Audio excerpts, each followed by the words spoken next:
এই তুলাগুলো যদি এদিক দিয়ে ঢুকে সেক্ষেত্রে কিন্তু থ্রটল বডিটা জ্যাম হয়ে যাবে। এয়ার ফিল্টারে কিন্তু একদম মানে যে ফোম গুলো আছে, তুলাগুলো আছে, এগুলা কিন্তু একদম বের করে ফেলছে এগুলো। আসসালামু আলাইকুম সবাইকে। তো এটা হচ্ছে R15 ভার্সন 3 একটা গাড়ি। গাড়িটা চলছে কিন্তু খুবই কম। তো এই গাড়ির যে সমস্যাটা আমি পাইলাম দেখাই, একটু সামনে আসো। এটা হচ্ছে এয়ার ফিল্টারের অবস্থা, আসলে ইঁদুরে করছে।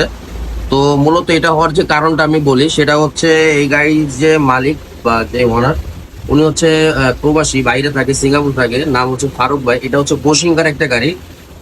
তো উনি হচ্ছে 6 মাস পর পর বিদেশ চলে যায়, আবার আসে এরকম। তো কন্টিনিউ বাইকটা চালানো হয় না, যার কারণে কিন্তু বাইকটা রেখে দেওয়া হয় বাসায়। এবং এটার কারণে কিন্তু এটার ভিতরে ইঁদুর বা তেলাপোকা বা বিভিন্ন ধরনের যে পোকামাকড় গুলো আছে, এগুলা কিন্তু ঢুকে এগুলা কাইটে দিচ্ছে। তো সবচেয়ে ভালো যে ব্যাপারটা, এই পোলাগুলো যদি এদিক দিয়ে ঢুকে আমি যদি দেখাই, আরো অনেক ধরনের সমস্যা হতে পারে। বাট কপাল ভালো, এই সাইডটা ছিদ্র করছে, এখনো পর্যন্ত ভিতর সাইড টাইলে। তো আপনারা যারা বাইক বাসায় রেখে দেন, তারা কিন্তু 2-3 দিন পর পর একটু স্টার্ট করবেন, 10 মিনিট রাখবেন, দেন আবার হচ্ছে স্টার্ট অফ করে রাখবেন। না, এটা কিন্তু তেলাপোকা বা আবি জাবি যে ইঁদুর টেঁদুর আছে, এগুলো কিন্তু আপনার বাইকটাকে নষ্ট করে ফেলবে, শখের বাইককে। ধন্যবাদ সবাইকে।